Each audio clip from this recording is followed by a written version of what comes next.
They didn't even let me keep the keys. I found out on a Tuesday, same day as payroll, when the locks on the office were changed and my name vanished from the website. No warning. No meeting. Not even a handshake. Just a quiet deletion. Not personal, my older brother said on the phone. Just business. You never had the killer instinct anyway. That was always the story, wasn't it? Too quiet. Too patient. Too soft. Never mind that I was the one who opened the shop every morning for 12 years. The one who fixed the books, kept the clients calm, handled the late payments, and remembered every employee's kid's name. They got the logo. They got the name. They got Dad's desk. I got silence. And a cardboard box full of things that apparently weren't essential. They kept my coffee mug, though. Funny how those little things sting the most. I didn't beg. Didn't shout. Didn't sue. I just walked home through the rain, box in my arms, shoes soaked through, past the alley where I used to sneak breaks during inventory. I went back to the apartment they said was beneath me and sat in the dark. They thought I'd vanish. They thought I'd shrink. But they forgot something. You don't need a nameplate to build a legacy. You just need time. And silence. And a long enough echo. My father opened the business in 1986. Just a one-room repair shop with a flickering neon sign and a pot of burned coffee on a hot plate. Back then, it was just him, a wrench, and a reputation. He called it Fox and Sons, even though I was the only son and barely tall enough to see over the counter. By the time I was 11, I could change a fuel pump blindfolded. By 17, I was handling customer calls and managing invoices on our crusty old desktop computer. By 24, I was showing up before Dad. My older brother, Nick. He was always too ambitious for the family business. He studied marketing, wore polished shoes, and talked about scalability like it was a sacred word. But when Dad had his first heart scare, it was me who stayed. Nick came back too, but not to help. To lead. I didn't mind at first. Nick had ideas. Big ones. We needed fresh paint, a new booking system, a social media page. He said I was the heart, and he'd be the engine. We shook on it in the break room. 2 brothers. 1 future. And for a while, it worked. Revenue went up. Client base grew. We started booking appointments a month out. He brought in investors. I trained the new hires. He gave speeches. I built systems. He posed for photos. I fixed the leaking roof, twice. Dad called me late one night. Said, "Don't let the noise drown you out. You're the bones of this place." I didn't understand then what he meant. When Dad passed, Nick held the service. Wore his best suit. Spoke for 30 minutes about legacy, vision, the future. I stood beside the casket and thought about the smell of motor oil and burnt toast from our early years. Nick never cried. I did, but later. Quietly. In the stock room with the old brake chair. It started changing after that. The office got a renovation, sleek and cold. The walls were whitewashed. The photos of Dad were replaced with brand milestones. My desk was moved. Then it was shortened. Then it disappeared. I didn't argue. I just kept working. They made a promo video. Nick stood in front of the camera with 2 of our employees and smiled, "At Fox and Sons, we treat you like family." They didn't ask me to be in it. I was in the back, cleaning up coolant from a busted intake valve. When the investors came for quarterly meetings, I wasn't invited. When we expanded into diagnostics, my name wasn't on the plan. When we hit a sales milestone, Nick gave bonuses to the front team. They still called me the quiet one. Still said I was steady. But steady turned into invisible. And then invisible turned into unnecessary. The day the locks changed, it made sense in a way. They'd been slowly locking me out for years. Just needed the key to catch up. But what Nick never understood was this. I never needed the name. I was the one who built the echo. The first thing I noticed was the email. I wasn't CC'd. It was an internal memo about leadership realignment, a phrase that always meant someone was being pushed aside. Usually gently. Quietly. The corporate equivalent of a funeral without flowers. But I wasn't worried, until I walked into the office and saw the framed photo. It was a photo of Nick, shaking hands with a local councilman, under a newly printed sign. Fox and Fox. They had taken off and Sons. I stared at it for a full minute, like maybe the letters would reappear if I squinted hard enough. That name wasn't just a sign. It was my whole childhood. My weekends. My holidays. My loyalty. My life. The next day, I couldn't log into the back-end system. Password changed. The day after that, my uniform shirts were missing from the closet. On Friday, I found a file folder on my chair. No note. Just HR paperwork and a one-line message on top. We're restructuring. Thanks for everything. No conversation. No goodbye lunch. Not even a handshake. Just a form. Signed, Nick Fox.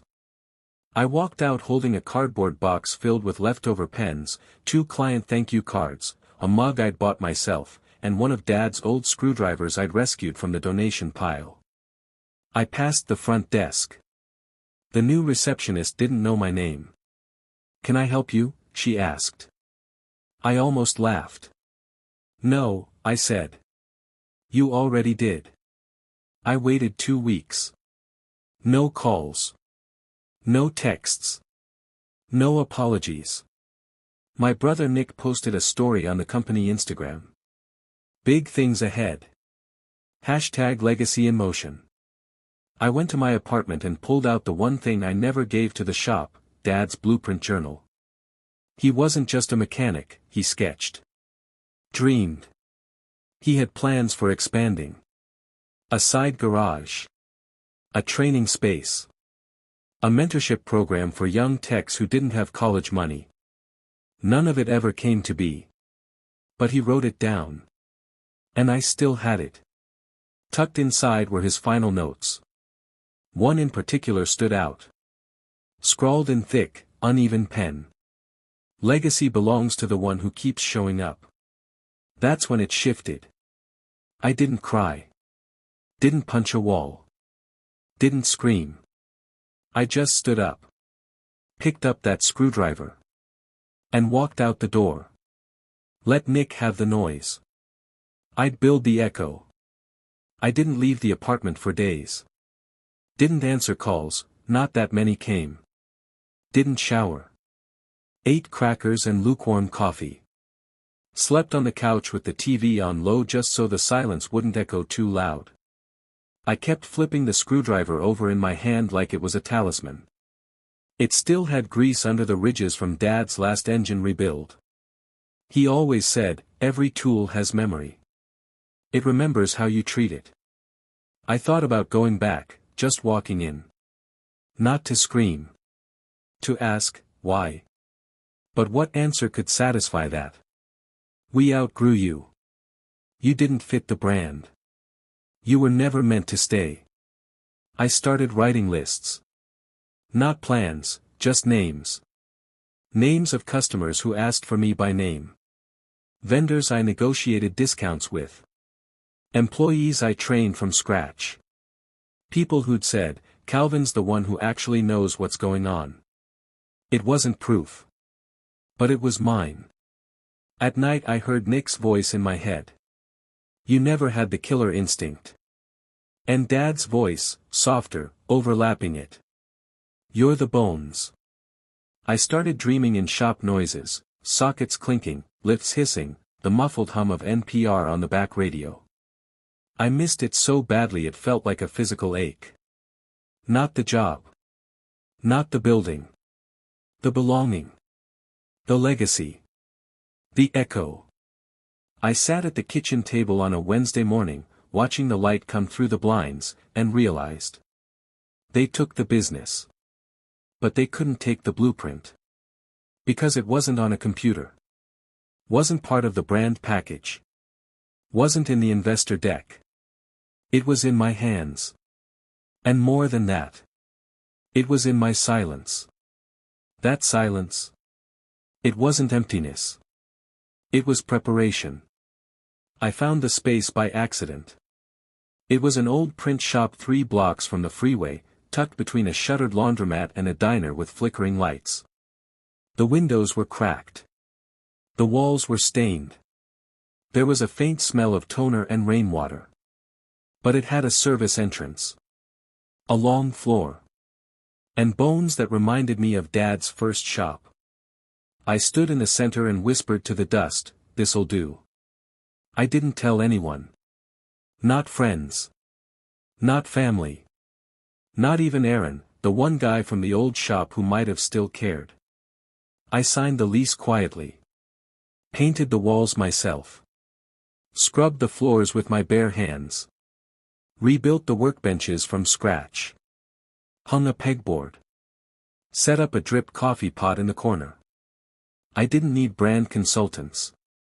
I needed function. At night, I flipped through Dad's journal. He wrote like he spoke, direct, crooked lines, no flourishes.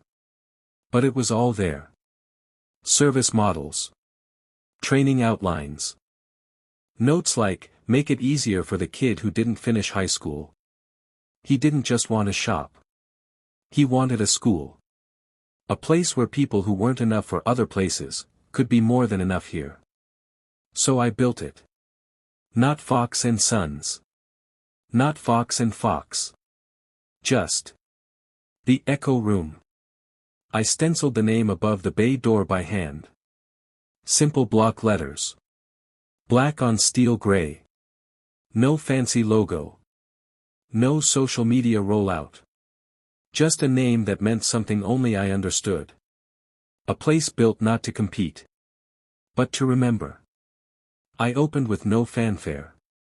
No investors. No balloons. No glossy flyers. Just a folding table, 2 chairs, a basic toolkit, and a, "Yes, we're open," sign. The first week, no one came. The second week, a kid wandered in, late teens, grease already under his nails. Said, "You hiring?" I said, "You learning?" He smiled. "Yeah." "Then you're hired." He didn't ask about credentials.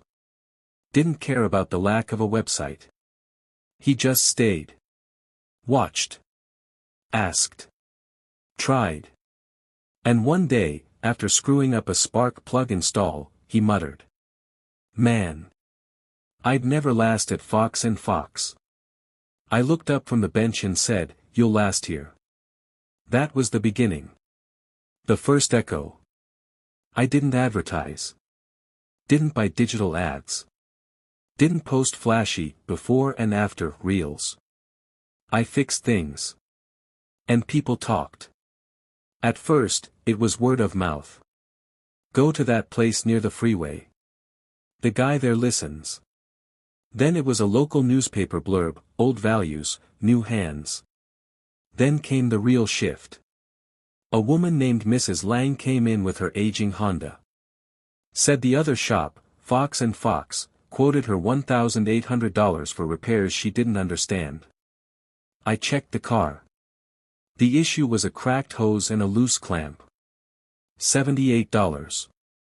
Fixed in 2 hours. She cried in the lobby. The next week, she brought her nephew. Then her church group. Nick posted a company highlight reel on LinkedIn that month, shiny filters, customer testimonials with buzzwords like efficiency and leadership synergy. He got 42 likes.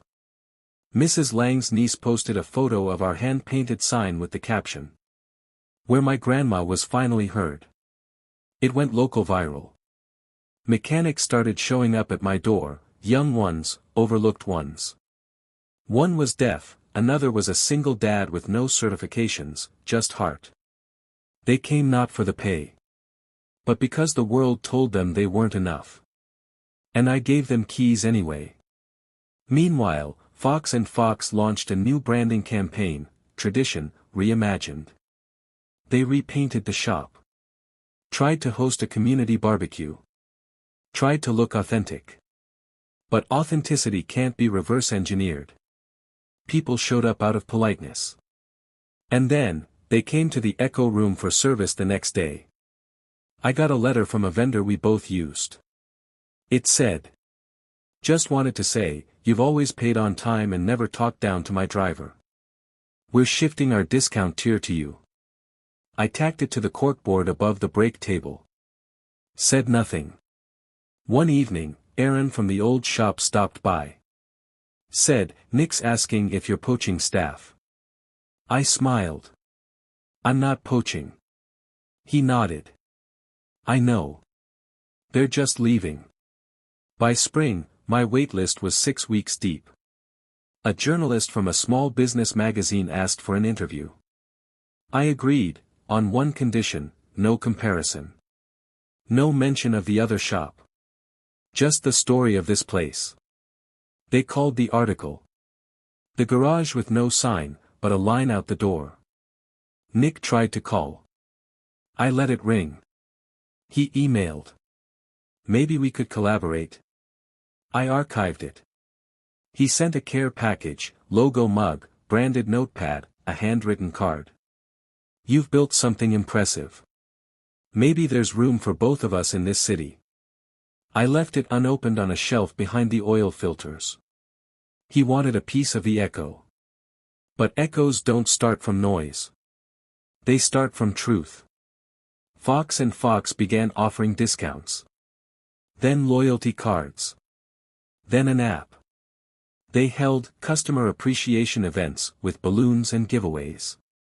But the garage bays stayed half empty. They fired 2 junior techs and quietly shifted their hours. One of their biggest accounts, a fleet service for a delivery company, pulled out after a month of slow service. They came to me. "Not because it's cheaper," the rep said, "but because your guys don't treat us like we're stupid." One by one, the echoes bounced back. A young mechanic named Reed, who'd been let go for being too timid, joined my team. A former receptionist from Fox and Fox brought over half the client contact book, voluntarily. A retired teacher offered to do my bookkeeping, because my late husband always said you were the only honest man in town. None of them asked for titles. They just showed up. Meanwhile, Nick posted motivational quotes. One day he shared, "Success is building others up, not tearing them down." I didn't comment. But someone else did. "Then why'd you cut out your brother?" The comment got more likes than the post. He reached out again, this time in person. Showed up in a button-down shirt, hairstyle just right, holding an artisanal coffee. Stood at my door, looking smaller than I remembered. Said, "Can we talk?" I wiped my hands on a towel and stepped out. "You've built something good," he said. "I'll admit, I underestimated you." I waited. He offered a smirk. "Maybe there's a way to reconnect." I shook my head. "There's nothing to reconnect, Nick." He blinked. "Come on, Cal. We're family." I looked over his shoulder, toward the lot full of cars waiting for care. Toward the hand-painted sign. Toward the quiet, humming life I built from nothing. "No," I said softly. "We were family." He stood there for a while. Maybe hoping I'd fold. Maybe waiting for forgiveness. But I've learned something about consequences. Sometimes they come in silence. Not thunder. He walked away, coffee still steaming. Didn't look back. And the echo room? It stayed open late that night. Because someone called in needing help, and we never turn people away when they're honest and trying. That was always the rule. Dad's rule. My rule. The real family business. It happened on a Thursday morning. A young woman stood outside the Echo room with a clipboard. Designer jacket. Polished nails. Clearly from somewhere else. She introduced herself as a consultant for Fox & Fox.